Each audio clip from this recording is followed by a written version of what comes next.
السلام عليكم، ازيكم يا جماعة؟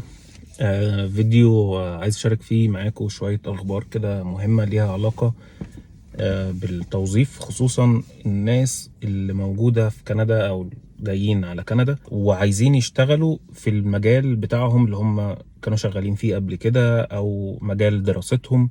لان طبعا دي مشكلة كبيرة كلنا عارفينها، هي فكرة انك انت بتيجي كندا تضطر انت تشتغل في اي شغلانات لحد ما تعرف تلاقي تشتغل، وفي ناس ما بتعرفش تلاقي شغل اللي هي كانت بتشتغله قبل كده او في مجال تخصصها، وفي منهم كتير بيضطر ان هو خلاص يسيب البلد يعني ويرجع تاني لان الوضع ما بيكونش عاجبه. طيب في مركز او منظمة يعني غير ربحية زي الحاجة اللي احنا اتكلمنا عليها قبل كده، بس ده معمول مخصوص للناس اللي هي زي ما قلت عايزة تشتغل في المجال اللي هي كانت شغالة فيه قبل ما تيجي على كندا. فالورك شوب دي معمولة للناس دول، مش لمجرد ان انت بتدور على وظيفة وخلاص. الورك شوب دي كليا كده مدعومة من الحكومة الكندية، تمام؟ انت مش هتدفع فيها اي حاجة خالص. الفيديو النهارده هنتكلم عن 3 حاجات. اول حاجه هقول لك ايه هي الورك شوب دي، الحاجه الثانيه هقول لك ايه الشروط بتاعتها عشان تتقبل فيها. الحاجه الثالثه طبعا هقول لك ازاي انك انت تقدم على الورك شوب دي وازاي تتقبل فيها ان شاء الله. مبدئيا كده الورك شوب دي هتقدم لك ايه؟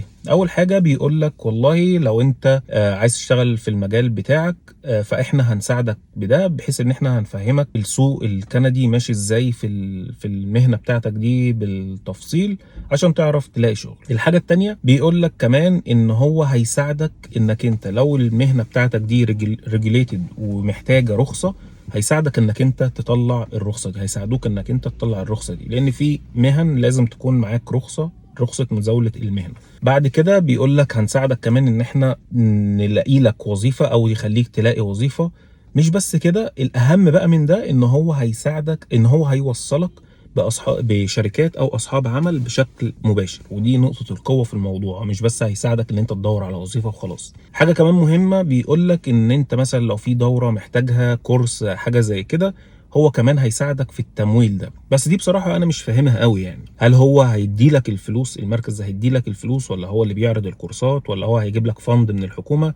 مش فاهمها قوي، لكن طبعا يعني هسيب لكم كل التفاصيل بحيث ان انت تقدر تتواصل معاهم وكده. لان كمان هم عاملين حاجة كويسة جدا، هو بيقول لك في سيشن اونلاين كل اسبوع يوم الثلاث تقريبا، ده تعريف اكتر بالورك شوب، وكمان تقدر تسال اي اسئله انت عايز تسالها. كل التفاصيل طبعا والكلام ده هسيبها لكم على الشاشه يعني في اخر الفيديو. يبقى تاني، هيساعدوك انك انت تفهم السوق الكندي كويس، هيساعدوك ان انت تطلع رخصه لو المهنه بتاعتك دي محتاجه رخصه مزاوله المهنه، هيساعدوك لو انت عايز تاخد كورس او حاجه، هيساعدوك في التمويل، هيساعدوك كمان انك انت تلاقي شغل، وهيساعدوك ان هم هيوصلوك باصحاب العمل او الشركات اللي انت عايز تشتغل فيها. طيب نيجي بعد كده للشروط. ايه هي الشروط عشان تقدر تقدم على الموضوع ده؟ اول حاجه طبعا لازم تكون انت مقيم دائم، وبيقول لك هنا كمان لو انت معاك الاقامه في اخر 10 سنين، يعني انت لو مقيم هنا بقالك سنتين 3 4 تقدر تقدم، لان في حاجات بيقول لك لازم تكون مقيم دائم مثلا في اخر سنه ما يكونش عدى على الاقامه بتاعتك سنتين،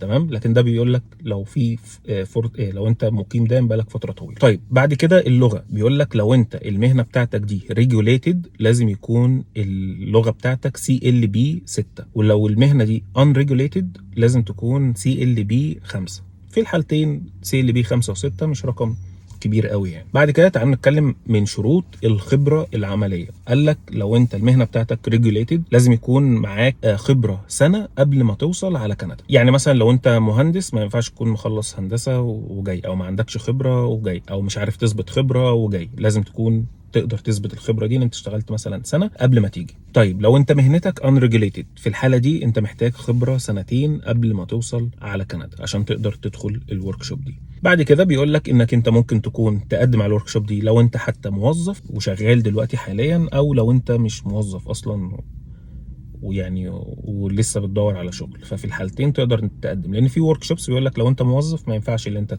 تقدم يعني. ده كده الشروط، وشروطها سهله اعتقد، ما فيهاش اي حاجه تعقيد ولا اي حاجه. طيب يبقى كده الشروط تاني، لازم يكون معاك الاقامه الدائمه، لازم يكون معاك لغه CLB 6 لو مهنتك ريجوليتد، CLB 5 لو unregulated، لازم يكون معاك خبره عمليه سنه لو مهنتك ريجوليتد، سنتين لو unregulated. وتقدر تقدم عليها لو انت موظف او لو انت لسه بتدور على وظيفه. طيب ازاي تقدم بقى على الكلام ده؟ هسيب لكم على الشاشه دلوقتي الصوره بتاعه الورك شوب والصوره بتاعه السيشن الاسبوعي الاونلاين، عشان لو عايز تقدم وعايز تعرف تفاصيل اكتر. بس كده، اشوفكم الفيديو اللي جاي. سلام عليكم.